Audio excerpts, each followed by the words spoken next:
Okay, I'm going to make my world famous fudge.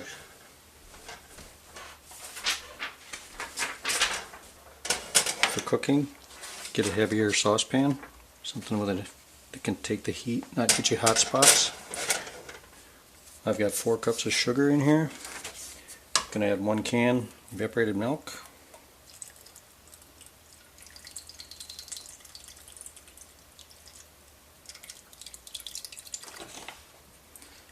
Going to have the heat on medium. Add in 1 stick of butter. I cut it up so it melts quicker. And we'll stir this around just to get the sugar dissolved a little bit.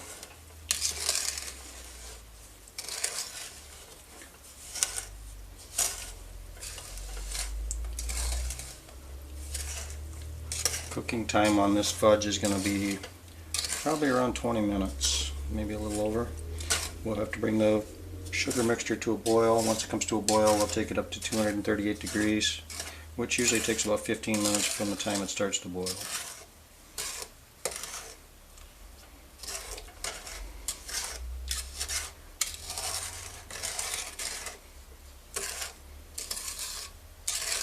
We don't have to stir it constantly until it starts to boil. I do keep a really close eye on it though. I keep it moving. I don't want any hot spots in there.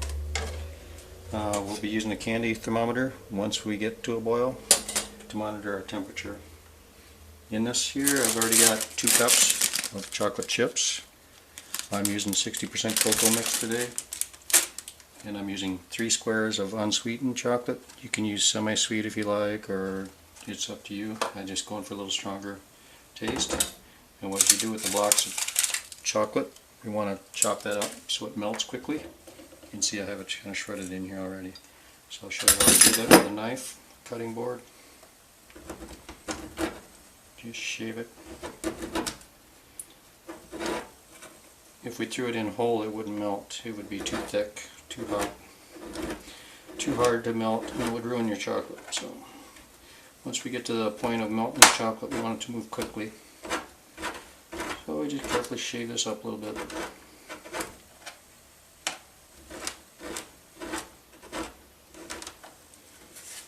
Like that.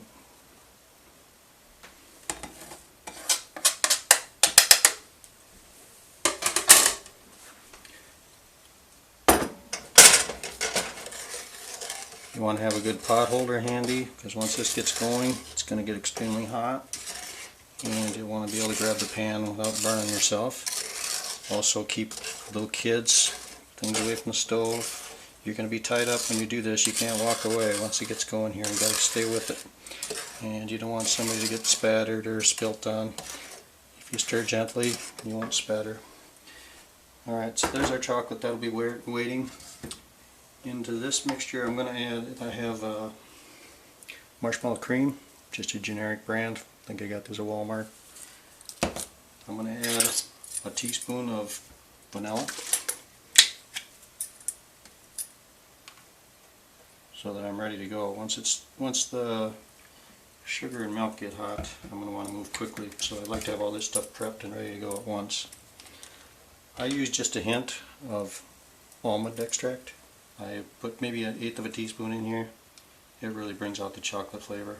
Don't go crazy on it. If you put too much, it actually works against you.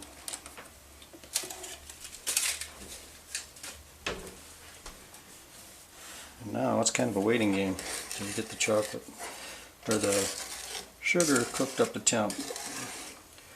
I'll just watch this as we go here. Don't know what else I can tell you without boring the crap out of you. There's different things you can do. Oh, it helps if I put it on the right burn. With your chocolates, you can substitute other chocolates. If you want to use lesser cocoa mixes, just regular milk chocolate chips work fine. Same as on the square chocolates, you can use different varieties of that. You can add, sometimes I'll go 50-50. I might use chocolate chips and I might use some mint chips or butterscotch chips sometimes. You can kind of play with it and create your own creations. But you're going to want real chocolate chips. Don't get imitation chocolate. It's not going to work for you.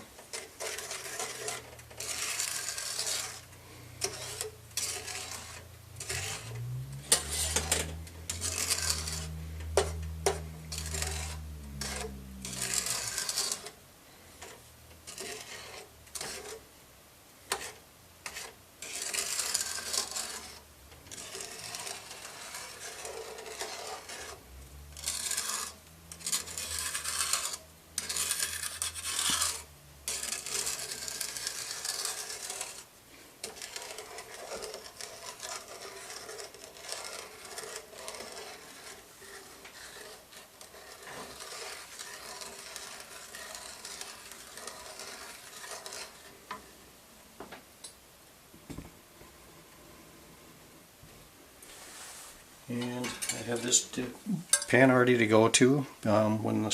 Once we get working with the chocolate, it's going to be very warm, so you like to have everything prepped ahead of time. I'm using a cake pan. This is I think 9 by 12. I prefer glass, or 9 by 13 it is. And I butter it really liberal.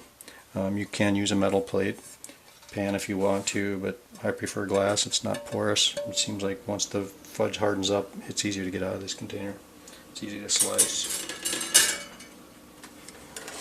And it'll pop right out. Nice neat squares.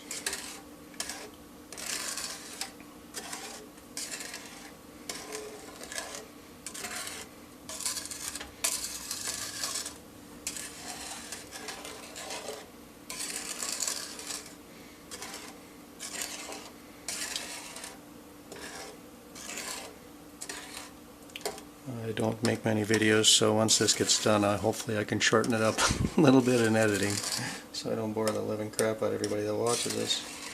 But I get asked all the time how I make fudge, so I thought I would try to do a demonstration. I also like using a wooden spoon. Metal would be fine. I like this one that's got a hole in it, so as it stirs and as the liquid gets thicker, it actually kind of adds one more phase of agitating the stuff around without spattering. Once this stuff gets going, you definitely don't want to be stirring crazy like and getting spattered on you, because it feels like liquid lava. Once it gets going here, it gets plenty hot. 200 degrees doesn't sound like an extreme temperature, but you get it on you and it's very, very warm.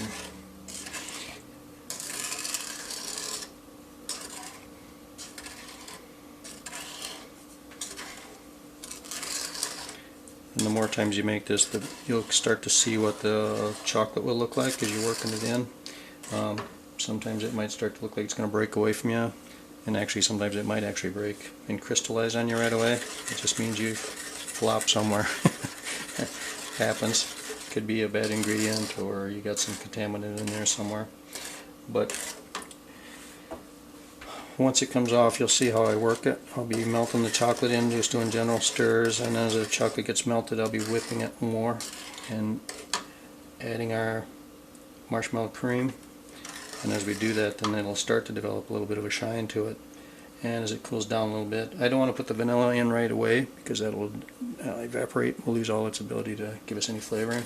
So we let, as the chocolate melts and we're stirring and whipping it around, we'll be melting in the marshmallows, and then the marshmallow cream will probably be one of the latter things I do, just so we get it in there. But as the chocolate cools down, then it will start to get a little shine to it. And as it gets that shine, it'll get to a point where you can start to see it. With experience, you'll know what I'm talking about. But it gets closer to setting up and start getting hard, and that's when we're going to have to get it from this pan into that pan. And once it's into that pan, it'll cool down really quickly and thicken up really fast. So there's a fine line there you kind of walk. But that's why we're doing the show and tell. It'll make more sense when you see what I'm talking about. But once the sugar mixture is cooked up here, the more we're working that, as we're working that chocolate in, we're actually working the sugar strands and developing a little shiny texture to it. If we just melted the chocolate and kind of whipped it together and dumped it in, it would still come out. It would be fudge, but it's just not going to be as creamy. The texture is just finer if you work it a little bit.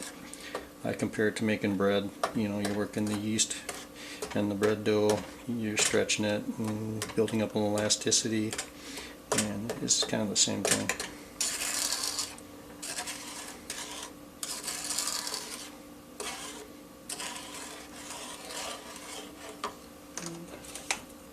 Burn her off instead of on.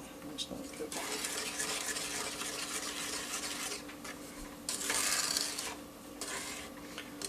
So we are way behind.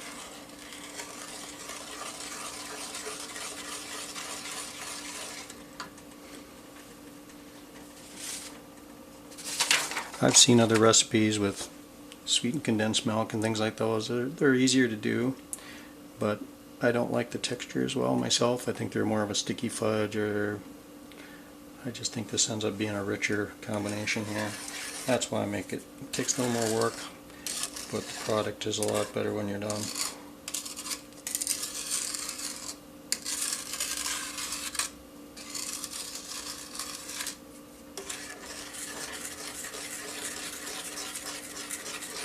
Candy making gets addictive, in my world anyway. The more you do it, the more you like to experiment. We could also add nuts to this if we wanted to. I didn't have any nuts on hand today, so I'm not adding that. So I'm going with kind of a marshmallowy fudge today, but we could add fudge, or walnuts work good, macadamia nuts. You can use dates, apricots, things like that if you prefer those sorts of things. I've done it with peanut butter, or I've swirled in some peanut butter towards the end. Once in a while, I've tried it with salted peanuts once and that broke the mix, so maybe plain peanuts would work better. Maybe the salt was my culprit, I'm not really sure on that. But I know it was a failure the day I tried that.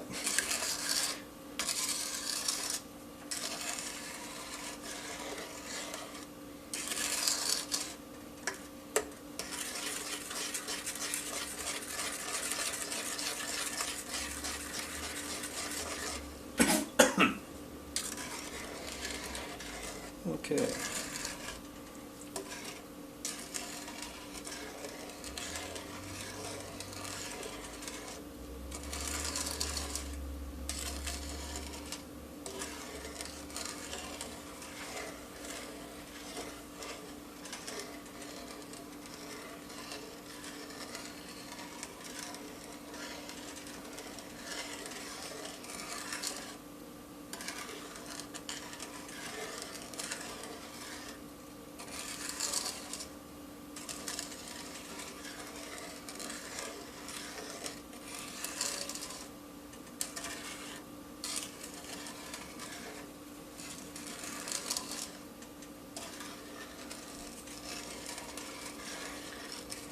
I always start on medium heat and I don't adjust my temperature at all through the whole process.